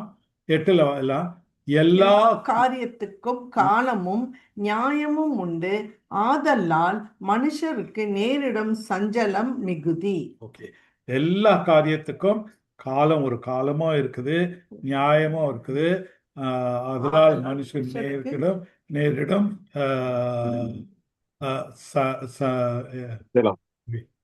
மனுஷருக்கு நேரிடும் சஞ்சலமும் மிகுதி அப்படி இல்லையா? சாரி, ஓகே, சஞ்சலமும் மிகுதி அப்படின்றத வாசிக்கிறோம் இல்லைங்களா? Because to every purpose there is a time and a judgment. Nothing happens without God's timing and no one is free to change that. எதுவுமே தேவனுடைய திட்டத்தை, அவருடைய நேரத்தை மீறி நடக்கிறதில்ல. நோவா அந்த அந்த அந்த காரியத்தை யாராலையுமே மாற்ற முடியாதுன்றதை நம்ம பார்க்குறோம் இல்லைங்களா? Okay, why free will cannot exist? ஏன் மனுஷனுடைய சுய சித்தம் இருக்க முடியாதுன்றதை பார்க்கலாம். வேதம் வந்து 2 அன்ஷேக்கபிள் ட்ரூத்தை கொடுக்குது இல்லையா? மறுதளிக்க முடியாத 2 இதை கொடுக்குது. For everything there is an appointed டைம்ன்றதை பார்க்குறோம். எல்லாத்துக்குமே ஒரு காலம் அப்பாயிண்ட் ஆயிருக்குன்னு ஏற்கனவே அது 3:1 பார்த்தோம். Nothing can be added to or taken away from what God has planned. 3:14 வாசிக்கலாம். தேவன் செய்வது எதுவோ அது என்றென்றைக்கும் நிலைத்திருக்கும் என்று அறிவேன். அதனோடே கூட ஒன்றும் கூட்டவும் கூடாது, அதிலிருந்து ஒன்றும் குறைக்கவும் கூடாது. மனுஷர் தமது சமூகத்தில் பயந்திருக்கும்படி தேவன் இப்படி செய்திருக்கிறார். மனுஷன் தமது சமூகத்தில், அதாவது தேவனுடைய சமூகத்தில் பயந்திருக்கும்படி தேவன் இப்படி செய்கிறார் அப்படின்ற பார்க்கணும். அப்போ எதையுமே கூட்டவும் முடியாது, குறைக்கவும் முடியாது. இதை ஏன் அவர் செய்கிறாரு அப்படின்னாக்கா, தேவனுடைய சமூகத்துல மனுஷன் பயந்திருக்கணும் அப்படின்னு சொல்லிட்டு பார்க்கிறார். இந்த 2 உண்மையும் வரும்பொழுது அந்த மனுஷனுடைய சுய சித்தங்கிறது என்ன ஆகுது? கொலாப்ஸ் ஆயிடுது, நிர்மூலமாயிடுது. ஏன்னாக்கா அதை வந்து நீங்க யோசிச்சு பார்த்தீங்கன்னாக்கா உங்களுக்கு ரொம்ப தெளிவா புரியும். எல்லாமே தேவன் வந்து ஒரு டைம் அப்பாயிண்ட் பண்ணியிருக்கிறாரு. அந்த அப்பாயிண்ட் பண்ண அந்த நேரத்தை மீறி எதுவுமே நடக்க முடியாது இல்லையா? ஒவ்வொன்றுக்கும் ஒவ்வொரு காலம் உண்டு. வானத்தின் கீழே ஒவ்வொரு காரியத்துக்கும் ஒவ்வொரு சமயம் உண்டு இருக்கிறாரு. அது எல்லாமே அவரு ப்ரீ டிட்டர்மின், ஏற்கனவே தீர்மானிச்சுட்டு இருக்கிறாரு. அதனோட கூட எதையுமே கூட்டவும் முடியாது, குறைக்கவும் முடியாது இல்லையா? அந்த காரியங்கள் என்றைக்குமே நிலைத்திருக்கும் அப்படின்றத பார்க்குறோம். இது வந்து ரொம்ப ஈஸியாக நம்ம வந்து இதை வந்து டீச் பண்ணிட்டு போயிடலாம். ஆனால் அது ப்ராக்டிக்கலாக அப்ளை பண்ணும்பொழுது நிறைய கஷ்டங்கள் இருக்கு. அப்போ வந்து என்ன சொல்றாருன்னு பார்த்தீங்கன்னாக்கா, இதை ஏன் இவர் இப்படி சொல்றாருன்னாக்கா, இதை வந்து இந்த காரியங்கள் மனுஷர் தேவனுடைய சமூகத்தில் பயந்திருக்கும்படி தேவன் இப்படி செய்கிறார்ன்றதை பார்க்கணும். மனுஷன் வந்து தேவனுடைய சமூகத்துல எப்படி இருக்கணுமா? பயந்திருக்கணுமா? அது இங்கிலீஷ்ல எப்படி பட்டிருக்கு? Okay, 1 minute brother.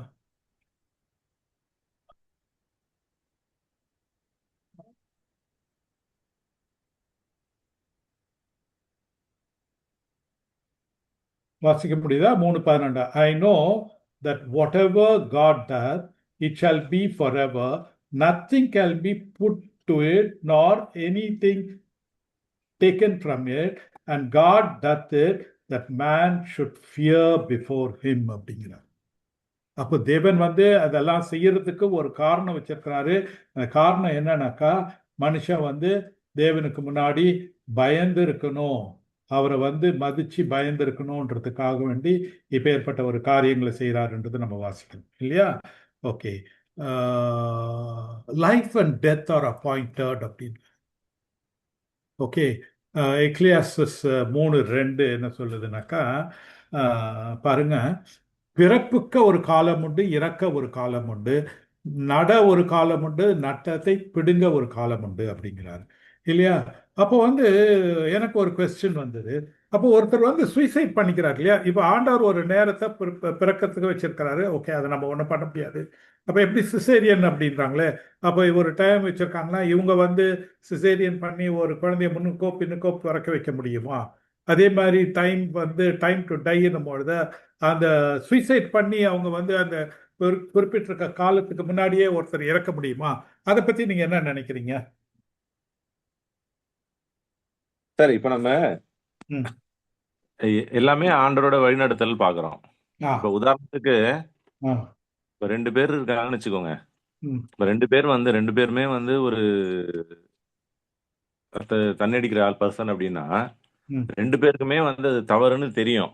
ம் ஒரு ஸ்டேஜ்ல வந்து குடும்ப சூழ்நிலை பிரச்சனைகள், இதனால பெரிய பிரச்சனை வருது. ம் சரி, இருக்கு இப்ப வீட்டுல இருந்து எடுத்துன்னு போய் காசு எடுத்துன்னு போய் குடிச்சிட்டு ம் வீட்டுக்கு சாப்பாடு கூட இல்லாம இந்த மாதிரி 2 பேருமே குடிக்கிறான்னு வச்சுக்கோங்களேன். ஒரு ஸ்டேஜ்ல ஒருத்தன் வந்து அதுல இருந்து வெளியே வந்துடுறான். ம் சரிங்களா? ஒருத்தனால அவனுக்கு தெரியுது தப்புன்னு சொல்லிட்டு, ம் ஆனா இருந்தாலும் வெளியே வர முடியல. இப்ப வெளியே வர முடியல அப்படின்றதுனால அவனுக்கு வந்து ஆண்டவர் வந்து அதை அலோவ் பண்றாரு இல்ல.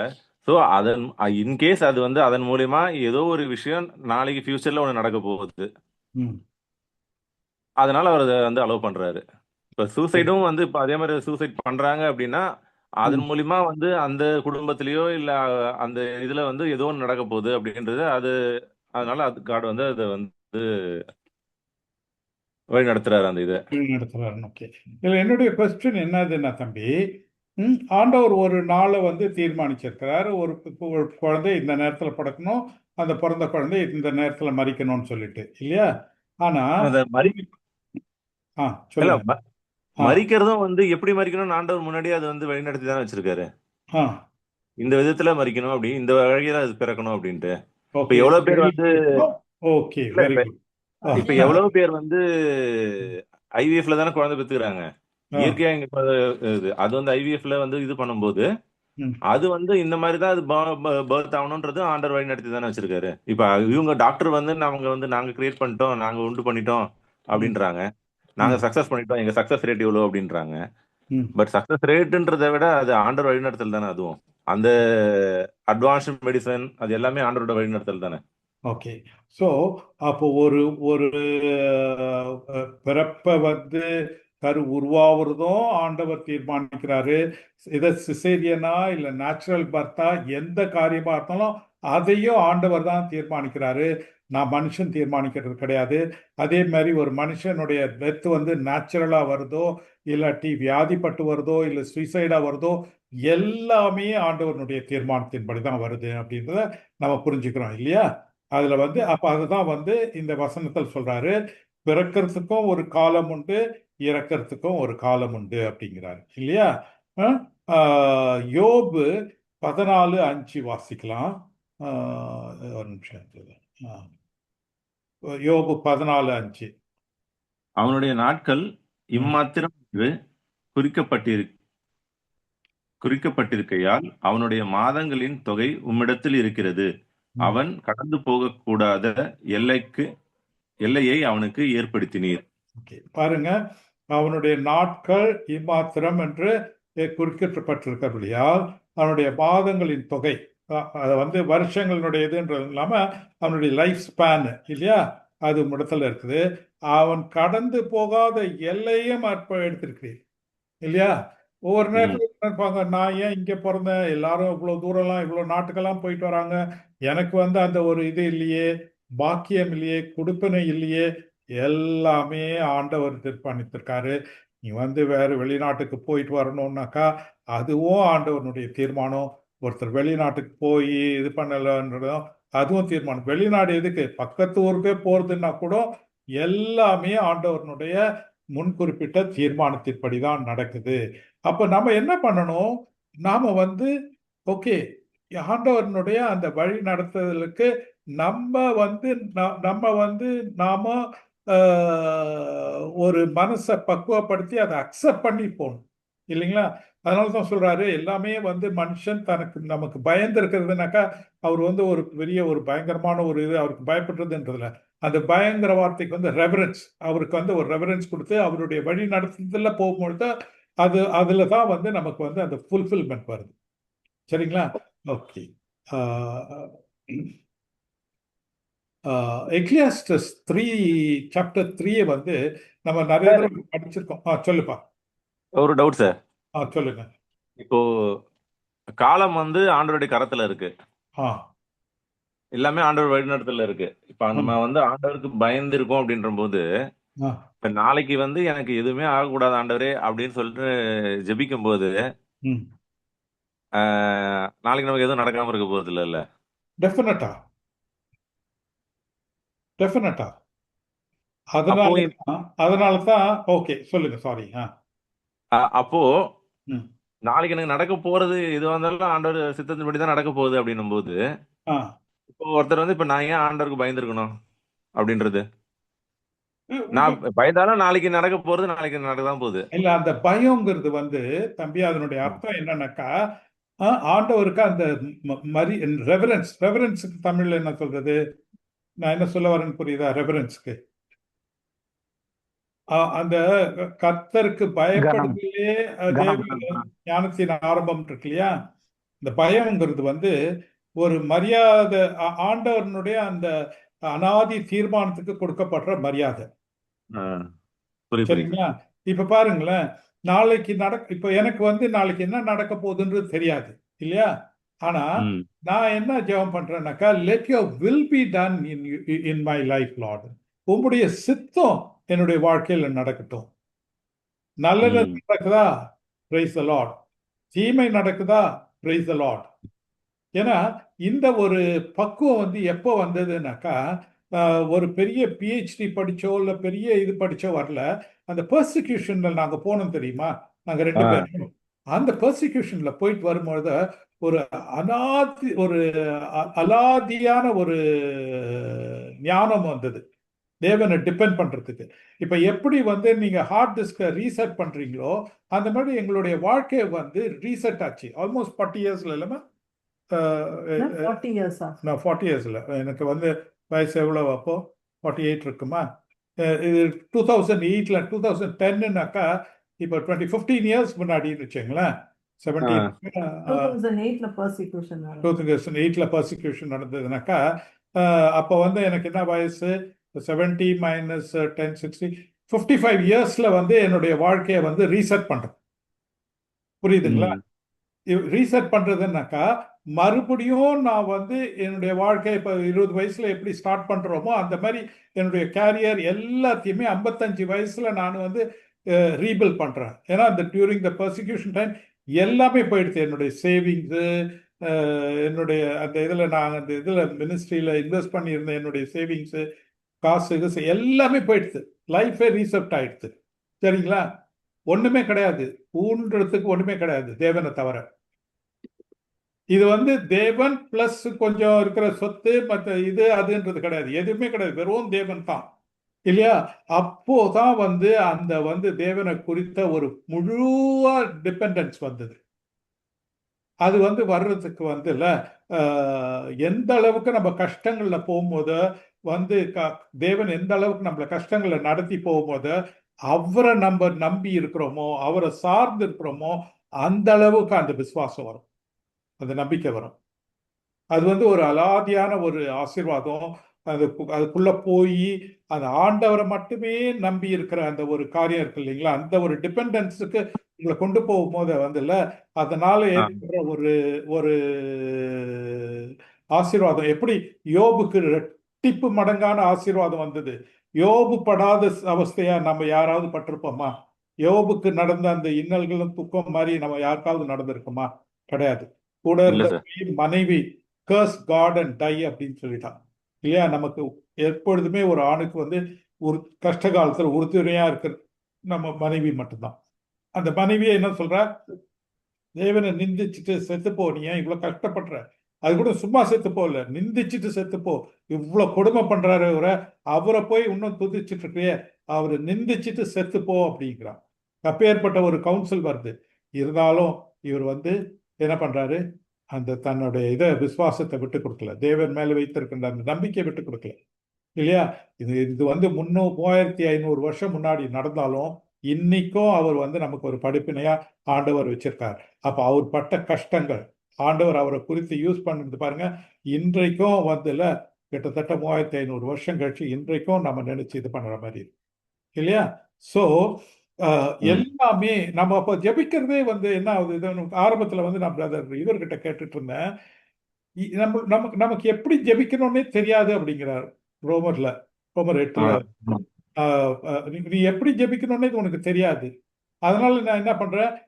தேவன் சொல்றாரு, என்னுடைய ஆவி வந்து உன் கூட வாக்குக்கு அடங்காத வேதனைகளோட பெருமூச்சுகளோட வந்து ஜெபிப்ப அப்படிங்கிறார். யாருடைய ஆவி வந்து நமக்காக வேண்டி ஜெபிக்குது? தேவனுடைய ஆவி வந்து நமக்காக வேண்டி ஜெபிக்குது. எப்படி யார்கிட்ட ஜெபிக்குது? தேவன் கிட்ட ஜெபிக்குது இல்லையா? இப்ப நம்மளுடைய ஜெபமே எப்படி இருக்கு? let your will be done. doesn't matter. அது வந்து நல்லதோ கெட்டதோ எதுவா இருந்தாலும் நோ ப்ராப்ளம். ஏன் அப்படின்னாக்க you are in control, not I am not in control. Driver சீட்ல நம்மளுடைய வாழ்க்கையினுடைய டிரைவர் சீட்ல யார் உட்கார்ந்துருக்கா? தேவன் உட்கார்ந்துருக்கிறார். அவர் நடி நடத்துறார், அவர் ஓட்டிட்டு போறார். நாம வந்து சேஃபா இருக்கலாம். மேடு பள்ளம் ஆக்சிடென்ட், வண்டி கவுந்தது எல்லாம் நடக்கும். இருந்தாலும் வந்து இல்ல ஒன்றும் கவலை இல்லை. யார் இன்சார்ஜ்? அவர் இன்சார்ஜ். அந்த ஒரு விசுவாசம் வரும் பொழுத நமக்கு வந்து இல்ல என்ன சொல்றது, ஒரு வாழ்க்கையை குறித்த ஒரு புரிதல் வரும். ஆனா அந்த விசுவாசம் வர்றதுதான் ரொம்ப கஷ்டம். அந்த தேவனை டிபெண்ட் பண்ணி இருக்கிறது ரொம்ப ஈஸியா நான் சொல்லிட்டு போயிடலாம். 7:30 மணிக்கு இதை முடிச்சுட்டு ஆமீன்னு சொல்லிட்டு போயிடலாம் இல்லைங்களா? ஆனா அந்த நாட்களை இந்த மாதிரியான பிரச்சனைகள் வரும்பொழுது என்ன ஆகும்? அதை வந்து ஏற்றுக்கொண்டு அதை வந்து வாழ்க்கையில கடைபிடிக்குது, அப்ளையிங் தட். அதான் சொல்றேனே, sovereignty of God யாருமே வந்து மறுதளிக்க மாட்டாங்க. ஆனா அந்த sovereignty of God வந்து வாழ்க்கையில அப்ளை பண்றதுக்கு போது தான் பிரச்சனைகள் வருது. உங்களுக்கு மட்டும் இல்ல, எனக்கும் பிரதருக்கும் அடிக்கடி டிஸ்கஸ் பண்ணுவோம் நாங்க. அதுக்கு see it is so easy to teach and to accept, but applying நம்மளுடைய வாழ்க்கையில அதை வந்து அப்ளையிங்னாக்கா எப்படி பண்றது? அதை வந்து நம்மளுடைய அப்ளை பண்ணும்போது தான் அந்த பிரச்சனை வரும். அபியாசிக்கும் போது அபியாசிக்கும் போது ஓகே, சாரி, தேங்க்யூ பிரதர். சரிங்களா தம்பி Karthikeyan? Okay sir. Okay okay. Even suicide and murder cannot happen without God's thing. 8:8 வாசிக்கலாம். 8:8 பிரசங்கி 8:8. ஆவியை விடாதிருக்கிறதற்கு ஆவியின் மேல் ஒரு மனுஷனுக்கும் அதிகாரம் இல்லை, மரண நாளின் மேலும் அவனுக்கு அதிகாரம் இல்லை. அந்த போருக்கு நீங்கி போவதும் இல்லை. துன்மார்க்கரை துன்மார்க்கம் விடுவிக்க மாட்டாது. துன்மார்க்கரை எது விடுவிக்க மாட்டாது? துன்மார்க்கம் விடுவிக்க மாட்டாது. அப்ப எது விடுவிக்கும்? துன்மார்க்கரை எது விடுவிக்கும்? சரி, அதுக்கு முன்னாடி ஆவியை விடாதிருப்பதற்கு இல்லையா? ஆவியின் மேல் ஒரு மனுஷனுக்கும் அதிகாரம் இல்லை அப்படிங்கிற. அப்போ ஒருத்தன் தன்னுடைய சுய இச்சையினால போய் சுயசைடு பண்றான் இல்லையா? அந்த அதிகாரம் அவனுக்கு இருக்கா? இல்ல சார், அவன் நினைச்சிட்டு இருக்கான் நான் சூசைட் பண்ணிட்டேன், இல்ல என்ன பண்ணிப்போ அவன் சூசைட் பண்ணிட்டாங்க. அவனுக்கு குறிக்கப்பட்டிருக்கிற விதமான மரணம் வந்து தேவனால் குறிக்கப்பட்டிருக்கிற மரணம் வந்து சுயசைடு. அது எந்த நேரத்துல பண்ணணும்ன்றதும் அவனுக்கு இது இருக்கு. யூதாஸ் காரியத்து மாதிரி.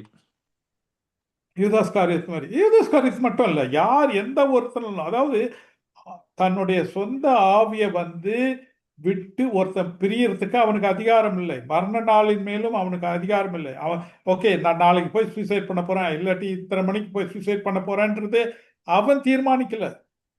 என்ன சொல்றாருனாக்கா, அவன் அதை தீர்மானிக்கல, தேவன் அதை தீர்மானிச்சிருக்கிறார்.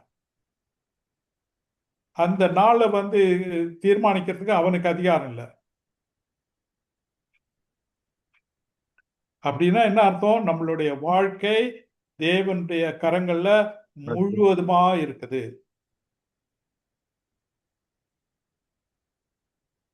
இல்லையா? ஓகே. ஆமா சார். இதுல வந்து ஏதாவது மாற்று கருத்து இருக்கா? இல்ல sir. Okay. Example. One of the powerful examples is King Nebuchadnezzar of Babylon. Okay, பாபிலோன்ல நெபுகத்நேசர்னுடைய இது வந்து இதுக்கு தமிழ்ல நான் போட்டிருக்கேனா?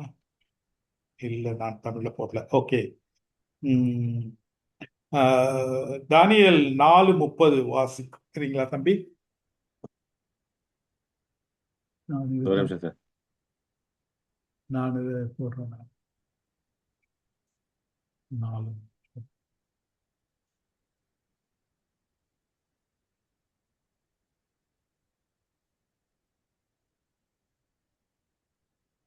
தானியேல் 4:30.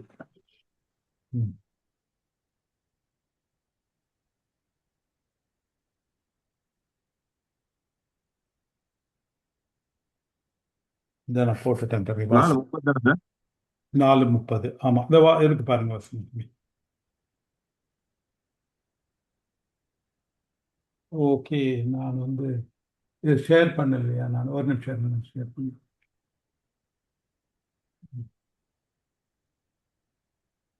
ஷேர் பண்ணியிருக்கேன் பாருங்க.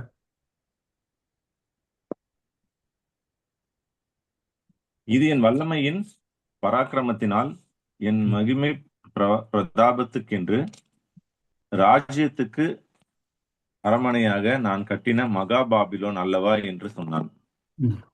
இல்லையா? அவன் என்ன சொல்றான்? நான் கட்டின மகா பாபிலோன் அல்லவா அப்படிங்கிறான். இல்லையா? அவன் என்ன நினைக்கிறான்? அவன் தன்னுடைய பவர்னால இந்த ராஜ்யத்தையும் இந்த அரண்மனையும் நான் கட்டுனேன் அப்படிங்கிறான். இல்லையா? ஆனா தேவன் என்ன பண்றாரு? அவன் வந்து அந்த வார்த்தையை பேசிட்டு இருக்கும் பொழுதே, இல்லையா, 31 வாசிங்க சொல்றான். இந்த வார்த்தை ராஜாவின் வாயில் இருக்கும் பொழுதே வானத்திலிருந்து ஒரு சத்தம் உண்டாகி, ராஜாவாகிய நேபுகாத்நேசரே, ராஜ்யபாரம் உன்னை விட்டு நீங்கிற்று அப்படிங்கிறார். அவனுக்கு வந்து இந்த வார்த்தை அவனுடைய வாயில இருக்கும் பொழுதே என்ன ஆகுது? இந்த ராஜ்யபாரம் உன்னை நீங்கிற்று அப்படிங்கிறான். இல்லையா? தேவன் சொல்றார். இல்லையா?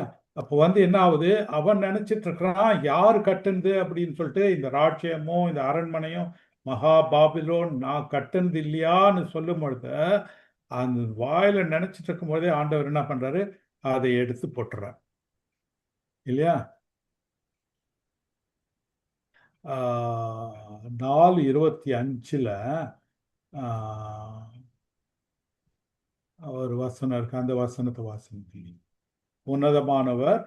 உன்னதமானவர் மனுஷருடைய ராஜ்யத்தில் ஆளுகை செய்து தமக்கு சித்தமாயிருக்கிறவனுக்கு அதை கொடுக்கிறார் என்பதை நீர் அறிந்து கொள்ளும் மட்டும் 7 காலங்கள் உம்முடைய பேரில் கடந்து போக வேண்டும்.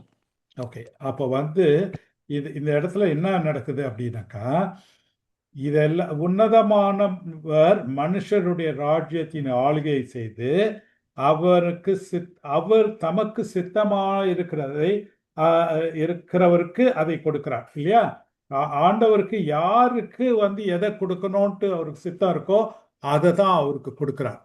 இல்லையா? ஆனா நெபுகத்நேசர் என்ன நினைக்கிறான்? நான் கட்டின மகா பாபிலோன் அப்படின்னு நினைக்கிறான். அவன் நினைச்சிட்டு இருக்கும் பொழுதே அந்த வார்த்தை வாயிலிருந்து வெளியில வருது. அவன் சொல்றான் இல்லையா, நான் கட்டின மகா பாபிலோன் அல்லவான்னு அவன் சொல்லும் போதே வந்து என்ன ஆயிடுது? அவனை வந்து ஆண்டவர் அடிச்சு போட்டுறான். இல்லையா? இந்த வார்த்தை ராஜாவின் வாயில் இருக்கும்போதே வானத்திலிருந்து ஒரு சத்தம் உண்டாகி, ராஜாவாகிய நெபுகத்நேசரே, ராஜ்யம் உன்னை விட்டு நீங்கி போயிற்று அப்படிங்கிறார். ஏன் அப்படின்னாக்கா, அதுக்கான காரணம் 25ல சொல்றாரு, உன்னதமானவர் மனுஷனுடைய ராஜ்யத்தின் ஆளுகை செய்து தமக்கு சித்தமாய் இருக்கிறவர்களுக்கு அதை கொடுக்கிறார் என்பதை நீ அறிந்து கொள்ளும் மட்டும் 7 காலங்கள் உம்முடைய உம்முடைய பேரில் கடந்து போகும் அப்படிங்க இல்லையா? அப்போ எல்லாமே தேவனுடைய கரங்கள்ல இருக்கு இல்லையா? இதுல இருந்து நம்ம என்ன கத்துக்கிறோம்? எல்லாமே தேவனுடைய கரங்கள்ல இருக்கு. அது யாருக்கு இதை கொடுக்கணும், யாருக்கு இதை கொடுக்க கூடாது அப்படின்றத அவர் தீர்மானிக்கிறார் இல்லையா?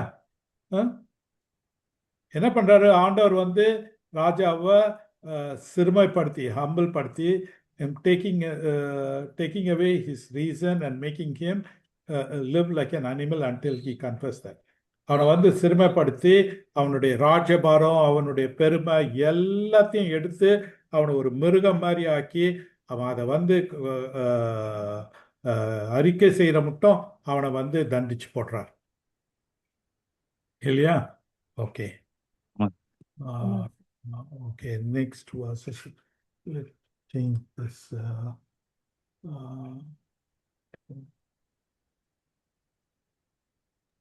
7:15 ஆகுது brother. அதுக்கேற்ற மாதிரி plan பண்ணுங்க. Okay okay. ஓ, இன்னும் நிறைய. ஓகே, நெக்ஸ்ட் வீக் தான் இது முடிக்கும். அதான், ஏன்னா இது ரஷ் அப் பண்ணி முடிக்க முடியாது. ஓகே 20 செகண்ட் வச்சு. ஓகே.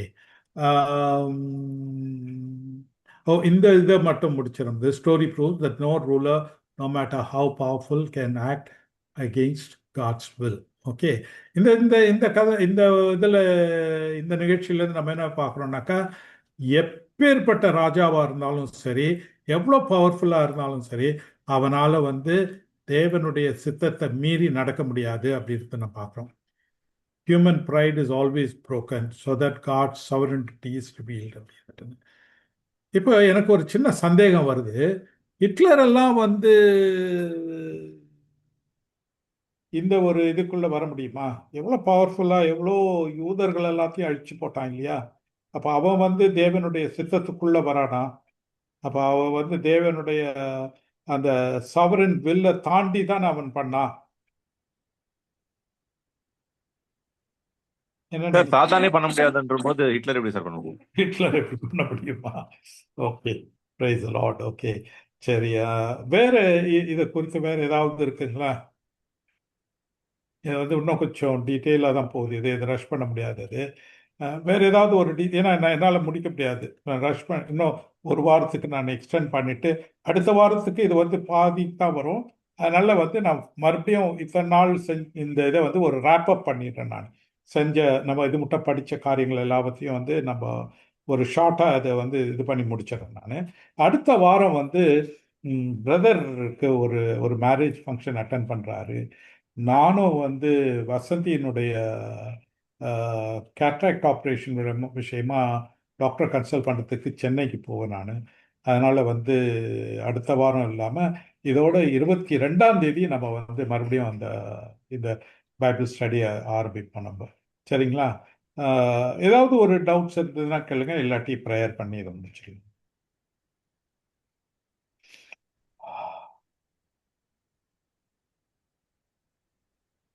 இந்த sovereignty ஆஃப் காட் வந்து தேவனுடைய சித்தத்தில் நம்மளுடைய வாழ்க்கையில எல்லாம் எல்லா காரியங்களையும் அவருடைய வழிநடத்தல் இருக்குதுன்றதை நம்ம விசுவாசிக்கிறோம்.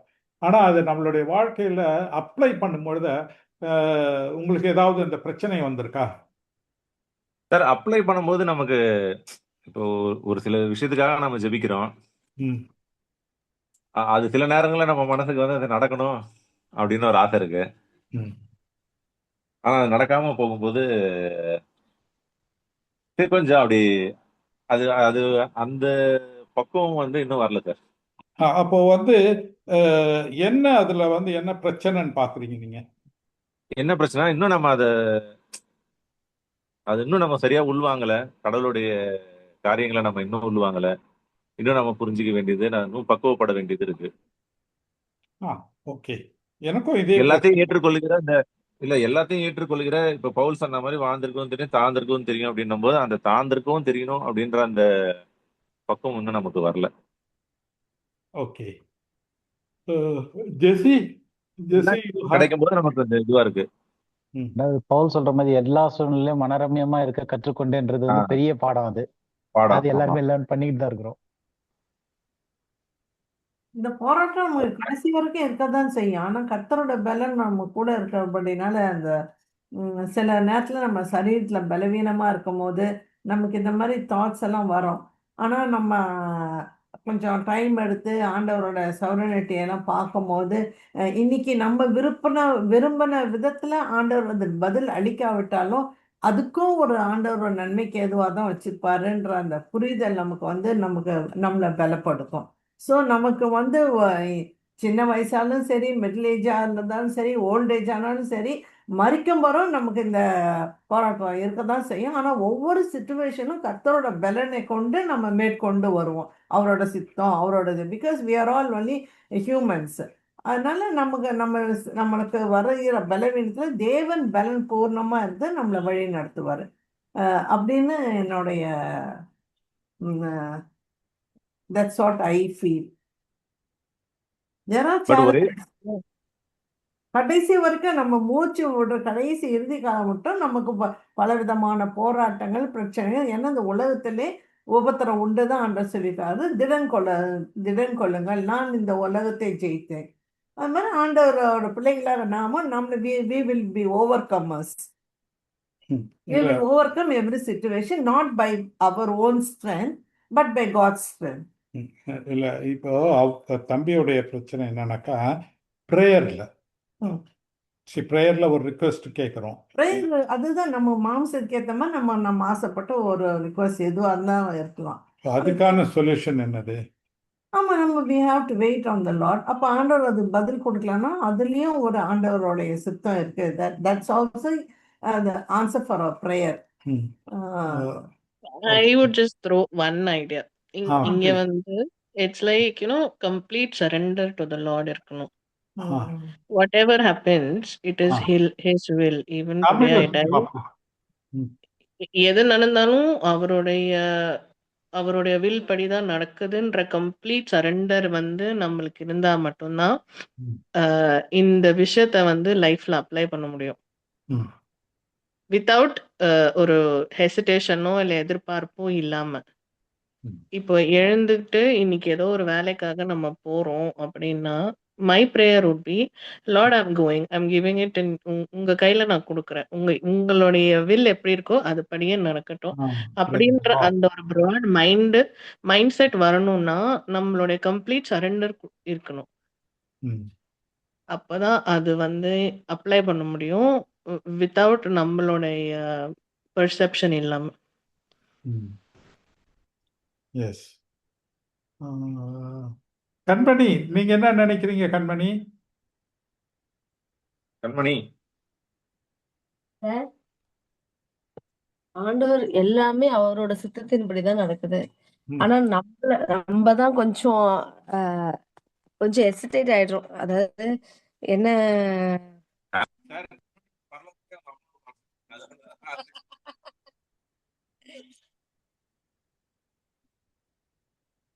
ஏதாவது இப்ப ஒண்ணு கார்த்திகேயன் கட் ஆயிடுது நம் உங்களுடைய வாய்ஸ். ஆயிடுச்சு.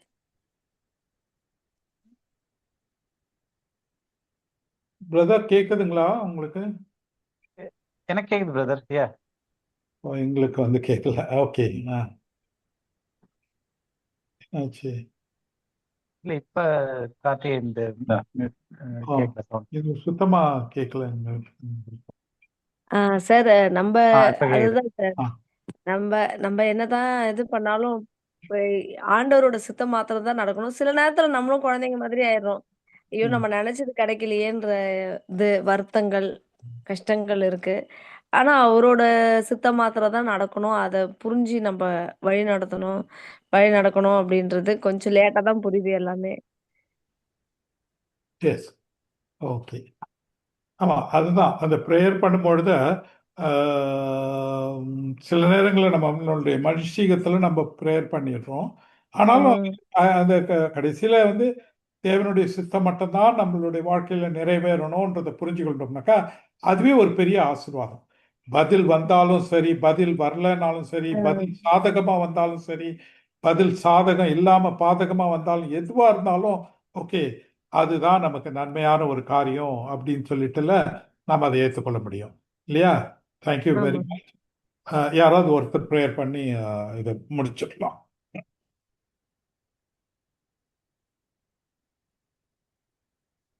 கார்த்திகேயன், நீங்க ப்ரே பண்றீங்களா? சார் ஆமாம் சார். ம். எங்களை அதிகமாக நேசிக்கிறேங்க நல்ல தகப்பனே.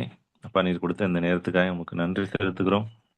அப்பா ஒவ்வொரு வாரமும் ஆண்டவரே இந்த பைபிள் ஸ்டடி நடக்க ஆண்டவரே நீர் கிருபை செய்யும்படியாக ஜெபிக்கிறோம். அதுக்கு ஏற்றாற்போல் எங்கள் வேலைகளையும் எங்கள் நேரத்தையும் நீர் ஆயத்தப்படுத்தி ஆண்டவரே ஒவ்வொரு வாரமும் இந்த பைபிள் ஸ்டடி நடக்க இப்போ ஒவ்வொரு வாரமும் நாங்கள் ஆண்டவரே தினமும் உங்கள் வேதத்தை தியானிக்கவும் எங்களுக்கு கிருபை தரும்படியாக ஜெபிக்கிறோம். ஆண்டவரே எங்களுடைய அறிவுக்கு எட்டாத காரியங்களை நாங்கள் படித்து கொண்டிருந்தாலும் ஆண்டவரே நீர் எங்களை இந்த இவையெல்லாம் நாங்கள் கற்றுக்கொள்ள நீர் அனுமதித்திருக்கிறீர்.